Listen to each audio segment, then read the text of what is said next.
Set Phasers, a highly illogical Star Trek podcast.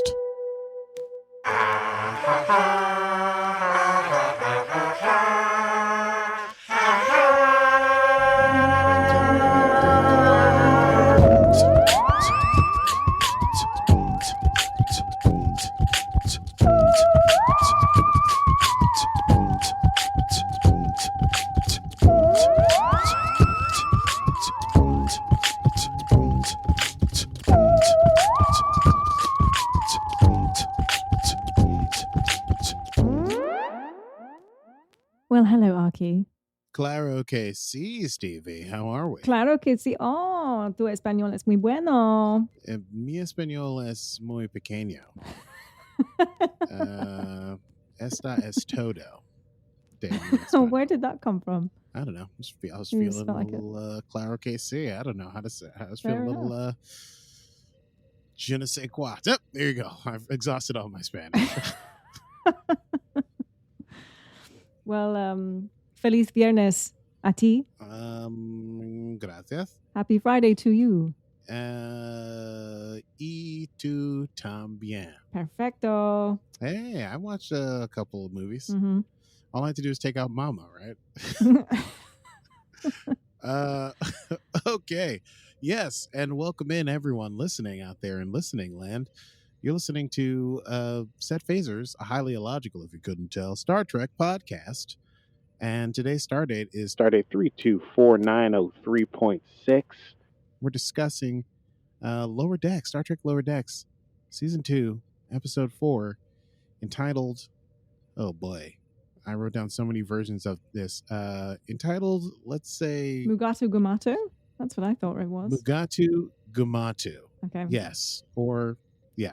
But there's, I didn't count, like I lost count around 4 or 5, but I think there's like maybe 6 or 7 different pronunciations of Mugato used in this episode. I did not even pay that close attention.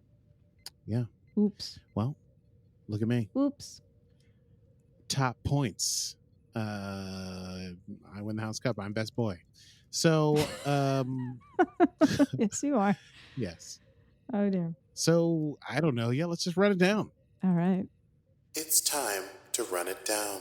Can you run it down for me? Tell me what just happened. Can you run it down for me? Yes, I'd love to run it down for you. So, I'm back to paper notes. So this is old school. I don't have all my fancy stuff. But here we go. It begins with Boimler and Rutherford. They're in the like workout area. I'm sure there's a name for that. Gym? I don't know. Never been. And they walk. They're like dressed up for a little ambo jitsu with the whole American Gladiator poofy stick giant Q-tip thing. They walk past Mariner and she's like, hey, you guys gonna go do some ambo? And they're like, yeah, maybe meet us in there. And she's like, oh, I'd love to play. And then they secretly exchange they're basically crowing because they've been working out on ambo at midnight for the past 3 months to try and beat Mariner. And apparently it's like 20 minutes until Shaxs is going to get there. So they get in there. It's 2-on-1. It's both of them versus Mariner. They score a point on Mariner and make her nose bleed. It's just blood in her mouth. And they're like, oh, sorry. And then she's like, no, this is perfect.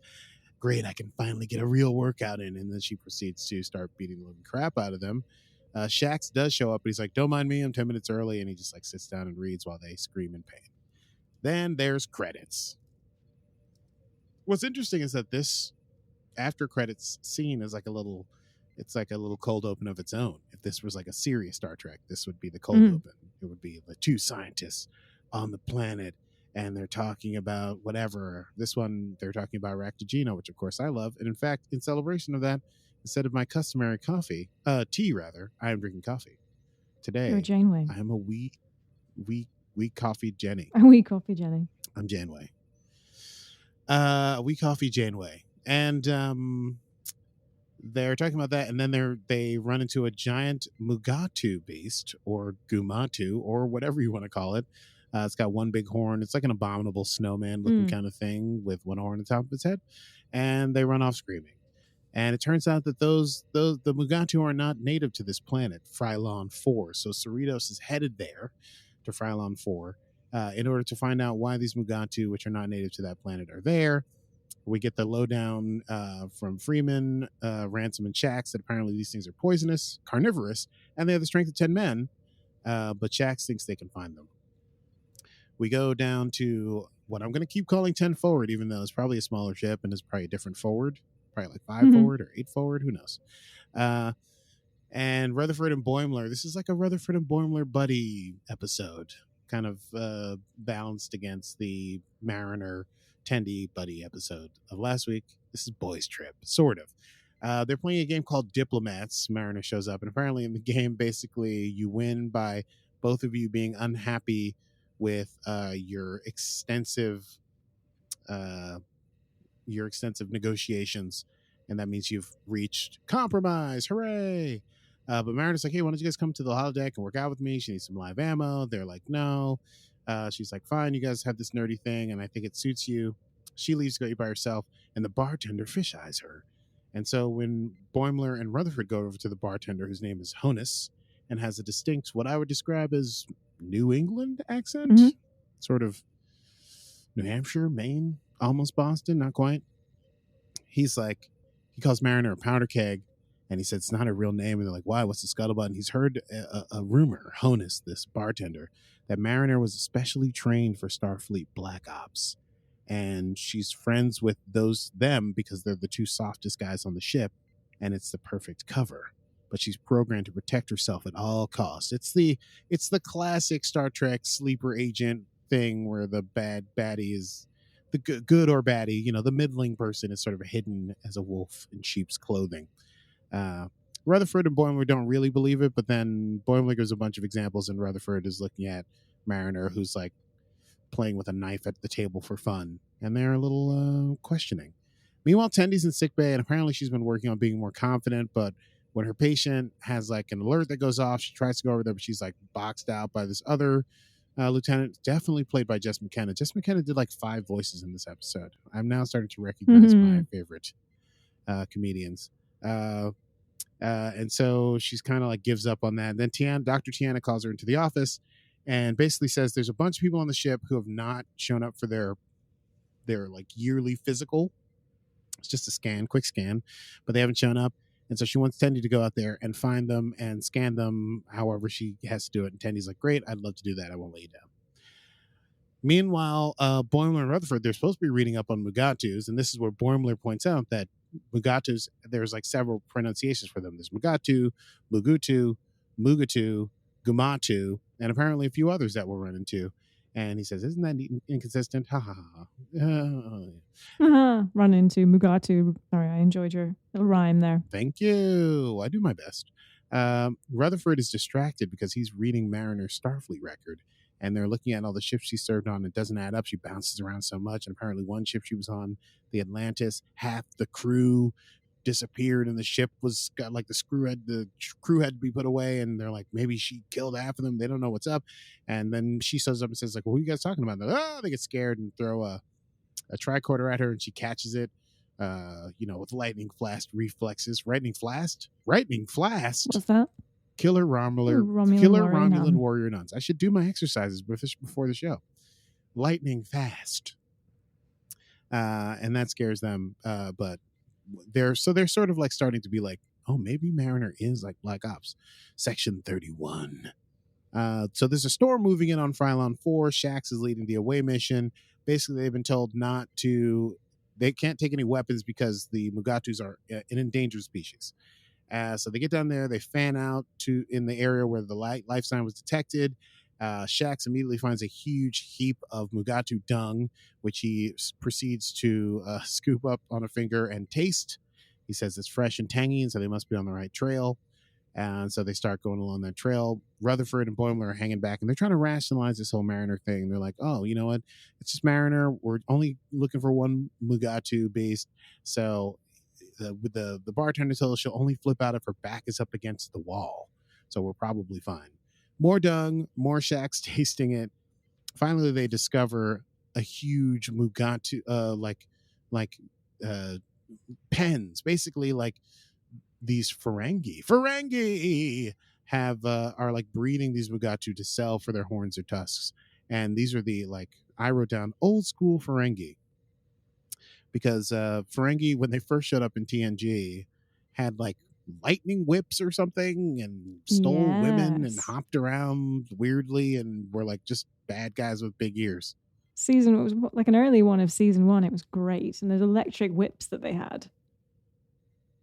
Do you remember? Because there was a scene where the Ferengi was on screen with Picard, and the Ferengi was huge. Like, Yes. the face just took up the whole screen. I just remember that and be like, ew. Yeah. Big ugly head. We're like, big head, big ears, lightning whips, and they wanted to steal the women of the Enterprise or something like that. I forget what the exact plot of that episode was. Anyway, these old school Ferengi are down there, and they're selling the Mugato cubs for their horns and tusks. They have laser whips. The leader is wearing a Mugato fur, like a full Mugato fur head to toe. And they have a signal dampener, so there's no way for them to be able to reach the Cerritos. Boimler suggests, hey, maybe we should retreat and contact the Cerritos and get some backup. And Shaxs is like, no, we're outnumbered. This is just how I like it. Backs up against the wall. And so they attack. They show up. They attack their Ferengi poachers. They confront the leader. Shaxs basically says, do you have a permit? And the Ferengi says, yes, a permit to whip you. And he tries to whip Shaxs. Shaxs dodges. The whip hits a control panel. It lets all the Mugato out. There's a stampede. Everything goes absolutely crazy. They start killing all the Ferengi, the Mugato, right? Like many of them anyway. The person who was there was buying Mugato horns, manages to get back to his little ship and take off without getting ripped apart. Boimler and Rutherford look over and see, in the madness, Mariner stabs Shaxs with a knife she appears to, and then be sucking the blood out of the wound or something. It's crazy. So they run away because they're terrified and they think Mariner has turned because she's Black Ops, and they're dummies. The buyer, meanwhile, gets out of the planet, sort of atmosphere, is hailed by the Cerritos, denies everything. They're like, hey, we just want to know if you ran into our away team. He tries to blow them off. They try to tractor him in. Then his ship starts to come apart, so they emergency transport him to the bridge, and his ship blows up, even though they were at the, quote, lowest tractor factor. I'm sure that happened in a TNG episode as well. I just couldn't figure out which one.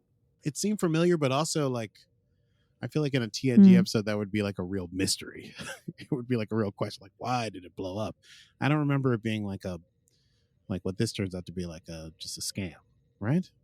I feel like it was a scam, and it was Ferengi, and or maybe that it was the Patliks, and they captured or kidnapped somebody, and then something blew up when they tried to tractor it or something. Do you remember? That seems more likely. Although there was a couple, the Ferengi did come back. Yeah. Yeah, it's all a jumble in my brain. I can't remember if it was the Pakleds or the Ferengi. I feel like the Ferengi were always super combative, but so are the Pakled. Weird. I mean, season 1 and 2 of TNG. It's a long ways away. Although I did recently send Stevie. You may recall, if you listened last week, Stevie was. You were sort of you were non-believing that there were commemorative plates sold for franchises of TNG, and I was at my dad's house, and the commemorative plate, which sits on the mantle to this day for TNG. I send a photo. I'm actually going to post that. I'm glad you reminded me. I'm very proud of my dad's collection. There's also a Cisco doll, but I didn't take a picture of that because even I'm embarrassed about it. Still in the box. So anyway, where were we? Meanwhile, Boimler and Rutherford, they're like kind of lost on the planet. They're attacked by a wild Mugato. They hide under a tree, and they meet Tendi, who says he's a biologist. He has 5 books on Mugatos, and he will walk them to safety. And he says, just stay down and follow me. And he starts making Mugato noises, and they're like, you know what? Patinki's great. He's going to save us. He's Australian voiced, even though he's not Australian. Tendi is out looking for people on the ship. She runs into Lieutenant Stevens, who blows her off. She managed to scan him while he's trying to pick up a lady at the bar in 7 forward, and in so doing, exposes him for having weak bones. And then she manages to go do a lot of scans of people. She scans, we'll get there.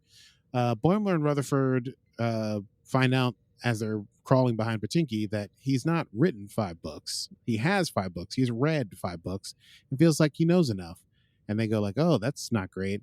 And then a Mugato jumps out and bites his head off. So Boimler and Rutherford run away. And they fall down a cliff. They survive. And then they return to sort of wandering through the forest, and they wonder if they're going to have to turn in Mariner because she killed Shaxs, according to them.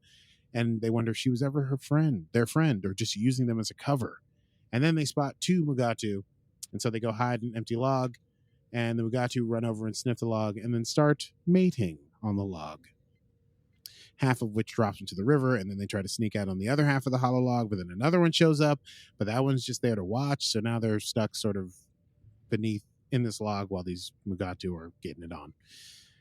Tendi managed to go. She gets Jet, the new guy who was also fighting our friend from the first episode, our Shaka, his arms wide.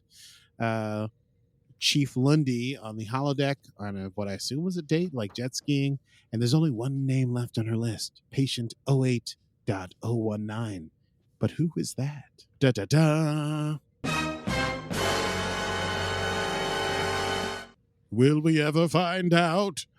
Boimler and Rutherford waited out, and when the Mugatos fall asleep after their sweet, sweet mating, they get away, and they wonder if Captain Freeman knew about Mariner all along. And the Boimler's like, maybe it was the captain's idea, and they're like, oh, maybe this mother-daughter thing was a setup the whole time. And then they spot a Mugato trap on their path. And they're like, oh, Mugato trap. And then they're surprised by Mariner, who jumps out of the thing, and she steps into the trap, and she's like, guys, help, the Ferengi are coming. They're like, we're not going to free you because we know you're black ops. And she's like, what? And they're like, we saw you kill Shaxs and suck his blood. And she's like, Shaxs got stabbed by a Mugato, and it was poisonous, so she had to suck the poison out. And she reveals that this whole black ops rumor, she started it. Of course she did. Of course she did. She's Mariner. She likes to pop off. Everyone on the Atlantis got Kerplickian lice. Kerplickian lice. Yeah, practicing Kerplickian lice. Oh, I said rice. Oops. Kerplickian, you did say rice. Kerplickian lice. Kerplickian lice.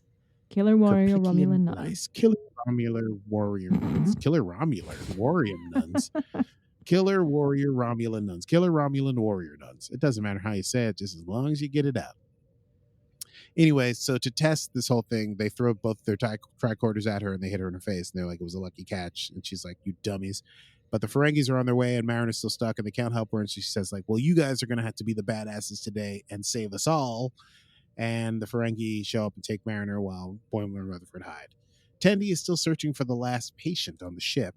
And Tiana's like, you know what? I thought you'd give up after this. You did a great job. No problem. Just move on.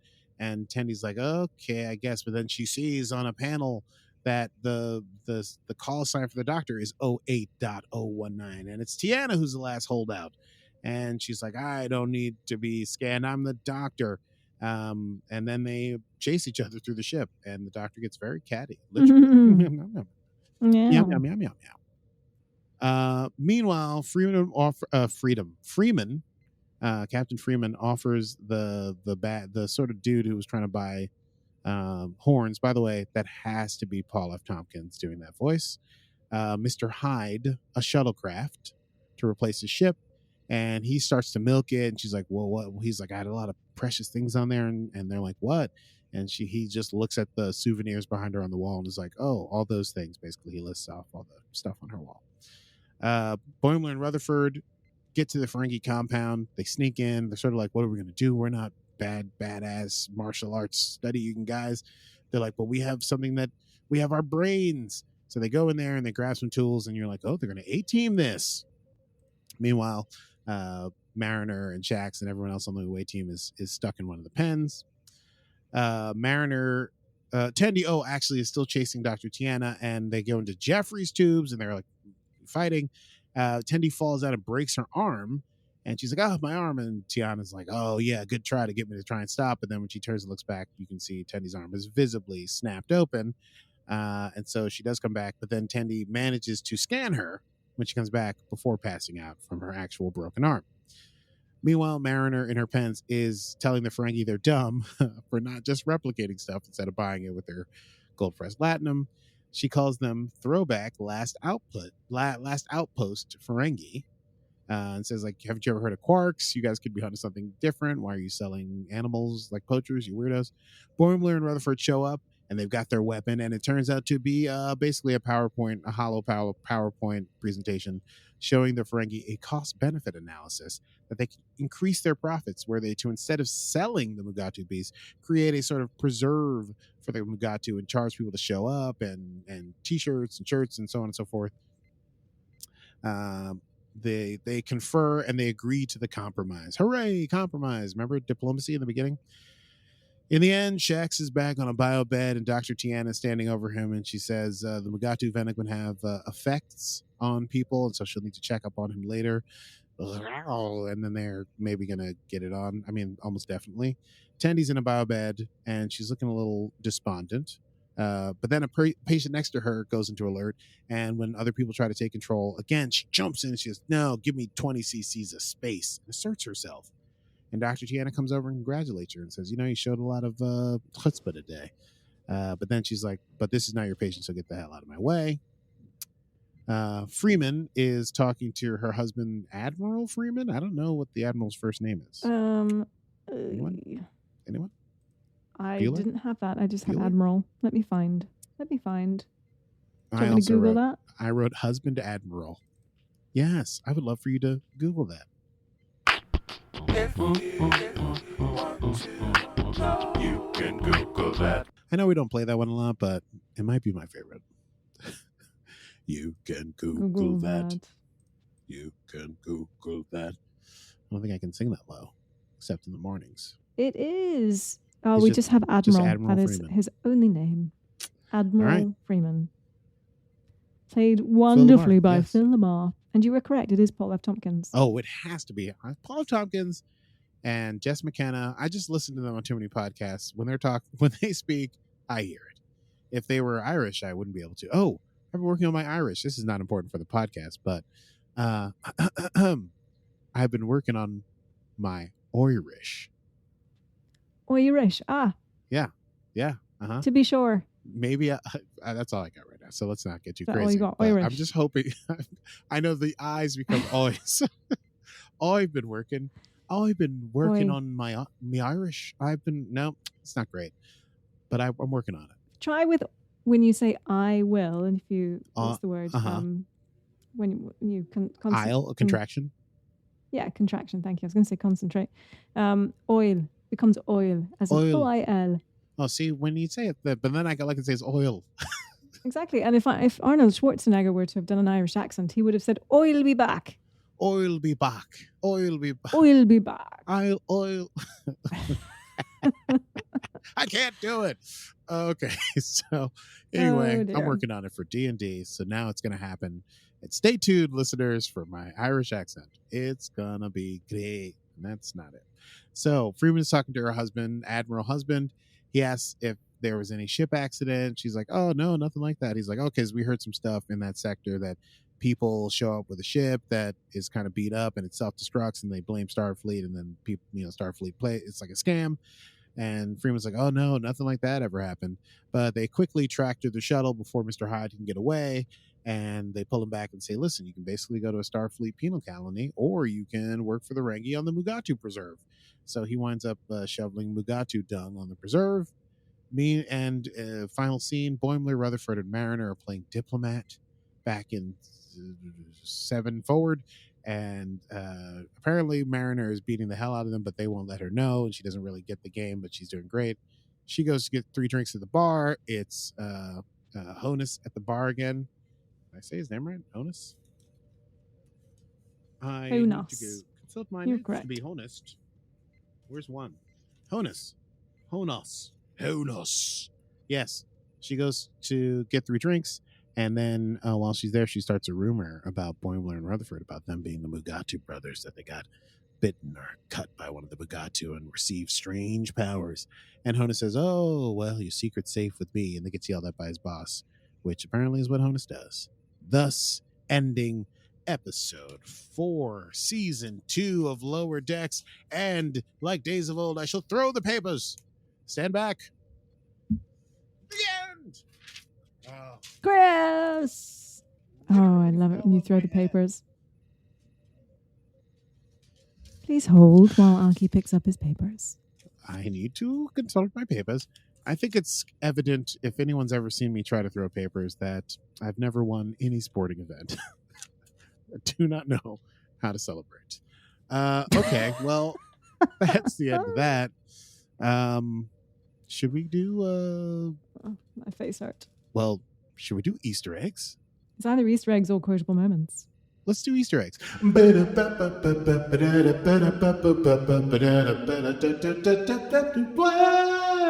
Welcome back, ladies and gentlemen, to Easter Egg Corner. My name is Aki Berbice. We go immediately to our consultant on the ground. Consultant? Our reporter on the ground. Stevie Man. Stevie, what have you got for today's episode?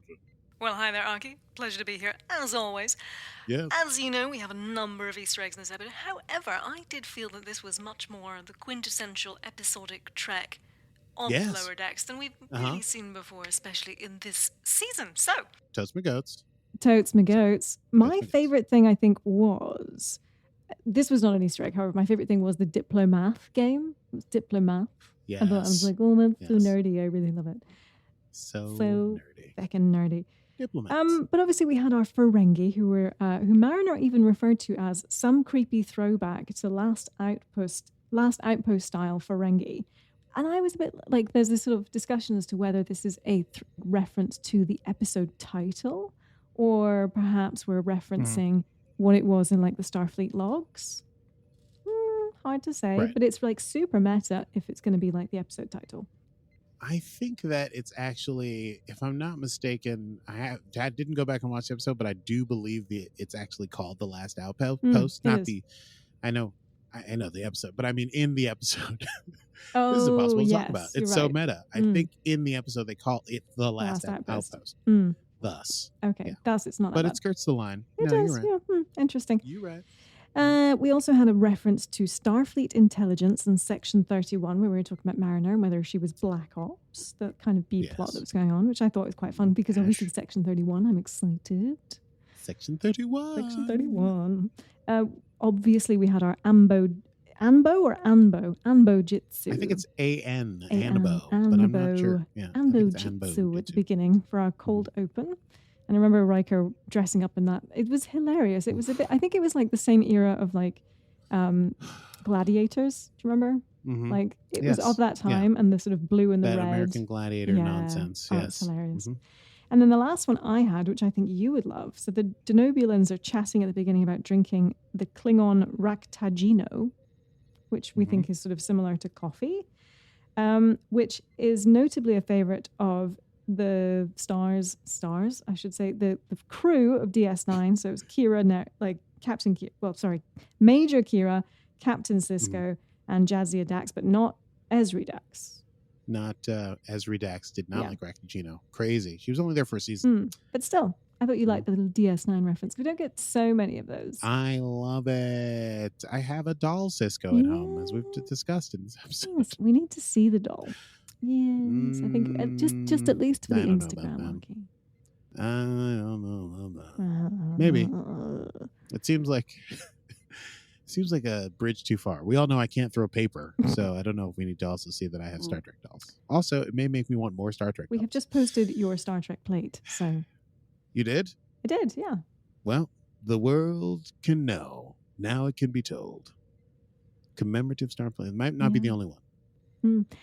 Do you have any Easter eggs that you would like to reference? Do I have any Easter eggs that I'd like to reference? There was nothing. You covered the Last Outpost thing, and I couldn't in my just casual memory remember anything about Mugatos or Bugattis, the monster, the Bugatti beasts. Bayrons. Yeah, that's the car. So I don't know. For me, the Easter eggs now apparently is identifying voice actors from bit parts. You enjoy that? Okay. I sure do.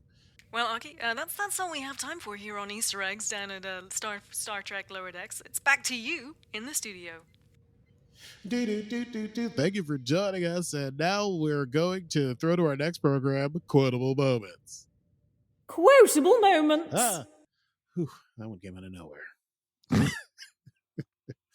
I mean, I should just do it myself. Well, but it's got that reverb you put on it is very, very. It does. It just I almost had some received pronunciation it just today. scares you a little bit. briefly. Sorry? You're telling me about ears last. You know this. You know our podcast is about Star Trek Yes. and accents, right? Those are our Yes. two things. Anyway, I don't know that I can recreate it. It happened while I was wandering around the house. So, I have a couple of quotes that I very much enjoyed. Two of them are from Dr. Tiana. I really loved when Tendi finds out that she's the last holdout. She says, "You want me to see the doctor? See a doctor? I am the doctor," which I really loved. And the truly almost appalling when she says to Shaxs that she might have to check up on him later because of the after effects of the Mugato venom.